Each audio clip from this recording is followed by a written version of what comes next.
I could have seen this coming.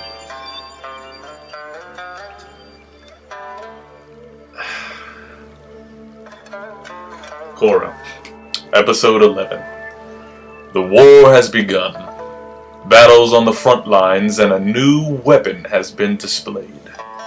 Who will win this war for Republic City? So, I just got finished watching Episode 11. I'm still kind of...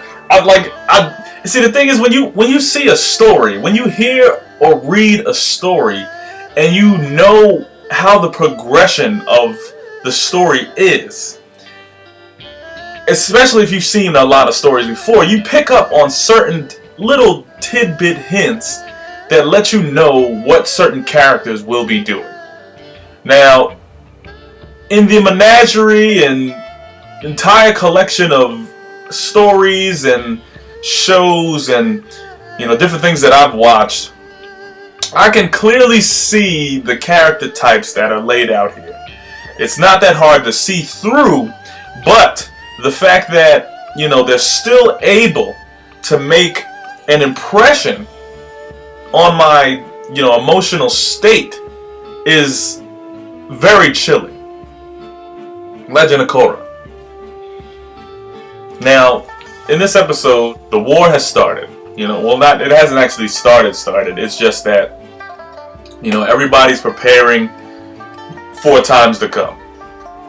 You have the evacuation, you have the mechs being built, you're learning about the process, you're seeing them basically scrambling together, and it felt kind of fast. It felt kind of rushed to me.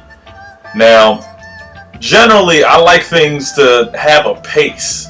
And with this, it was fast-paced because of what was happening. It had to be fast-paced. There was no time for it to kind of build and, revel in what's about to happen and all. No, there was no time for that. It just had to go from here to here to here to here immediately. And it was like you had the breakdown of they're building the machines so that they can kind of defend against this giant cannon that looks like it can only be carried by train. And all they have is the rail system, so there's no way that they can get to Republic City without the rail system. And that big weapon, is too big for something to just carry it across land like it's nothing. So they're preparing this stuff, and citizens are, it's basically like saying, hey, we gotta evacuate New York. New Yorkers ain't gonna leave the city. They don't feel an imminent threat until something is happening. So it's like, unless you have somebody who can talk them down off the skyscraper that everybody's on when they're in New York, they're not gonna listen. So a lot of people are just confused because, Mako's trying to calmly give them directions, but it sounds too unsure or, not very comforting. So people are like, oh, what's happening? Oh, what's happening? I need to know what's happening as to why we're evacuating. I don't want to just leave my house and I don't know what's happening. But it's like, it's generally what people do, but you would think from in hindsight or from an omnipotent view, you would feel like, guys, you don't even know what's happening. We're trying to keep you calm. You need to leave. Now, a lot of things that happen, like with governments and everything, is like they want to keep everything hush-hush until they clear everything out, because they don't want people to panic and think that where they are is not safe. Because then if they're not safe there, then they won't live there, and then the government won't be able to run because it has no money or workers or things like that. So I understand the safeguard, but people just wasn't having it. Now, the young prince soon to be Earth Kingdom King, he showed his skills today. I mean, he showed that his charisma that's usually oozing and gross has some type of gem linked into it. And that gem is the ability to be down to earth enough to get people to fully understand the situation at hand, which was a nice little tip of the hat to that guy there. Then we had the reunite between Varric and Julie. Now this one, I was hoping that Varric would have said some shit that was like incredible. He would have been like, you know what, Julie, I don't think I should have said the things that I've said, but You know, you're my number 2, Julie. You're all I got. You're everything I have. If it wasn't for you, I couldn't do the things I do today without the thing. You know, I was thinking he was going to do something like that, and, you know, Julie came in and talked first, and I was like, oh no, she's going to talk first, which means I don't know what's going to happen now. So, you know, she basically, in the most basic way to say it in girl talk, she basically said that she likes him a lot. You know, she loves him. And that he's really important to her. Yada yada. Of course, Varric is like, alright then. And you know, like, he kind of faded her too. Like, there's these small moments where it looks like he's really trying to commit, but he's not. I don't know if his brain just doesn't link like that, or, you know, whatever. But he tries to, like, give her a little bit of, and they kind of slow down the frame as he's going to her face, like, and then of course he goes on her shoulder, like, good job, Julie. No time for, you know, apologies. We gotta get this thing done. All right, do the thing, Julie. And she's like, stop doing that. And it's like. Then of course he's like, he doesn't know what he did, and freaking Bolin's like, come on man, this was your chance to shine. You said all of that stuff when we was trekking in the woods about how you're missing so much and all this other crap, and right when she's in front of your face you can't even say nothing, so he's probably just nervous. Then we start to get into preparations for the war. My boy Iroh's back with that, you know, fleet. They have a couple of airships to kind of watch over the city. They got their outposts. Avatar and them are just trying to figure out how they're going to do everything. And all of a sudden, it cuts to the next scene where it's basically this outpost that's way out of Republic City.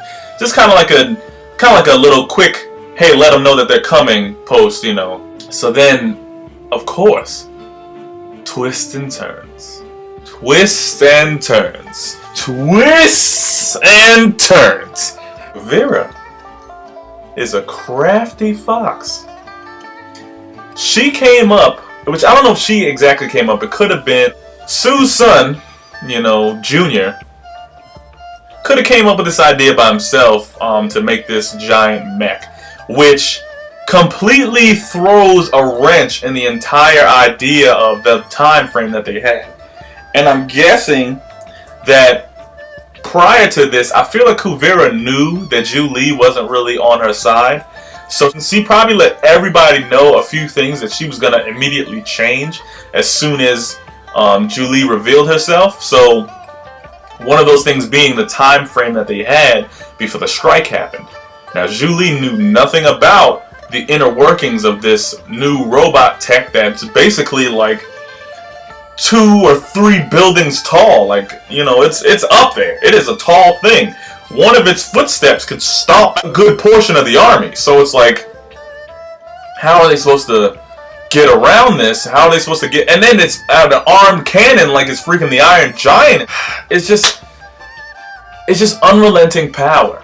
Now, when you have something that, you know, powerfully engrasped, when you have this much power, you know, ultimately, like I said before, some things fall to the wayside because of the simple fact that you have this much power. And one of those things just happened to be love. Damn, oh damn. Now, after the city, because, you know, the president of the city was just like, I can't risk any more lives. Even if there's soldiers in the front lines ready to die, I'm not going to risk their lives to fight a giant mech that we don't even know if it can be even scratched by our weapons, let alone destroyed. So it's like, and it's carrying that giant spirit cannon, which has to load. Even though it has to load, but it still does large amounts of damage in a short amount of time. So it's like, the president just said, like, I can't risk these people. I can't do it. So he's like, I surrender. I'm giving up. You know, just don't hurt the people. And she says, give up the Avatar too, if you're gonna give up. So, you know, Korra ain't having that. So she left. She dipped. She went back to the back part of the base where the rest of the fugitives are at. And they're like, yo, what are we gonna do? The president already gave up. So it's like, we have no way of getting out of this. So Korra, being, you know, kind of smart, she says, all right, let's get Junior. Let's get him in here and see if he can break down the machine so that we can at least have an advantage on her. They do some stealth ops, you know, get the guy out of there, and that was wicked stealth. I mean, like, they got in and out quickly. Like, Tenchu, anybody? Anyway, so they took him to the base where everybody was at. Now, you know, in front of his own mother, you know, he's completely enveloped in Kuvira's just whatever aura that she has. He is enveloped in that. He is completely part of her. And when his mother came up and was like, you know what, son, I don't know what I did wrong, but please just come back to the family. And he's like, no, Ma, Kuvira's my life. You're not my family anymore. So it's like, you know, it hurt her feelings, but she had to step back. But then Korra was like, okay, Kuvira's your life? Alright. So we're going to take life from you forever then. If you don't want to give up your life to do this, if you don't want to give us a chance to find peace, we're going to make sure that your life is never a life again. So if I have to be running for the rest of my life, you're going to be right on my back, and you are not going to see the girl that you love forever. So, of course, old boy's like, oh, damn, I can't get my girl now, so I got to give up. You know, I got to give it up because I want my baby. You know, and then the people come to get the president, but, of course, Junior's not on the ship. So the president's like, what are you trying to pull? And, you know, Kuvira's like, he should have been there. And then the dude's like, oh, Kuvira, they captured me. So I'm like, as soon as he said that they captured him, and she asked if he was all right, I said to myself, it's over. It is over. It is a done deal. There's no more love. There's no love left. None. It is all about conquer and power now. As soon as she heard that he was captured, but he was okay, then she basically knew that herself, like, okay, he's probably gonna make it out of this, if anything, but, you know, I'm going to have to cut my losses because he wasn't competent enough to stay in, you know, our guidelines of, you know, keeping this thing on lock. And she hit him with the cannon. She hit him with the cannon. The person that dedicates his life to her, and she's ready to blow him up on a moment's notice. After you said all of that stuff to your mom, I wouldn't go back to my mom, but damn, bro, I'm not going back to her ass neither. No, I bump all of that. I don't care. You sitting here freaking shooting cannons at me after I built that machine for you? Come on. So, but of course, Kuvira is doing this so that she can basically take down the rest of, you know, the resistance. She's trying to get rid of them, but the fact that you're just going to sacrifice the guy that gave you all of this power to begin with, he was the one that helped you get to where you at. But you're going to sacrifice him because you're at the top now, so you don't need him no more. Messed up. Well, that's my review. So, this episode, it was really intense. It had me like on, I'm not going to say on the edge of my seat, but, you know, I was really tense the entire episode because of just how it was building up, and it started to sound kind of like Call of Duty to me. At many parts, it was like, you gotta evacuate, stand down, put your weapons down, blah, blah, blah, you know, like all of that other stuff. It really felt real militant to me, but, you know, it's Republic City. They're in like a new age where wars do happen, so yada yada. But my rating for this episode, I'm gonna give it a, for suspense, I'll give it a 4.5 out of 5.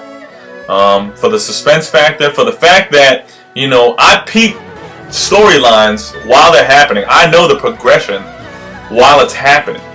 But what gets me is when I know it's going to happen, but it still hits me. So it's like, when you understand that it's going to happen and it doesn't change, but it still makes you feel a certain way, it's like, you know, because I'm still like, oh my God, how do you just betray somebody? You ready to slaughter anybody that betrays you, but then you just betray like that? It's like, it's always people in power. They feel like they can bend the rules. So, 4.5 out of 5. Great episode. Check it out if you haven't seen it. If you haven't seen it and you're watching this, I don't know why, but thanks for the love. Coming up with more stuff next week. I just gotta get this weekend going. Oh, I'm finally able to do a lot. I can breathe a little lighter. So, O2 signing off. Comment and subscribe. Subscribe and comment.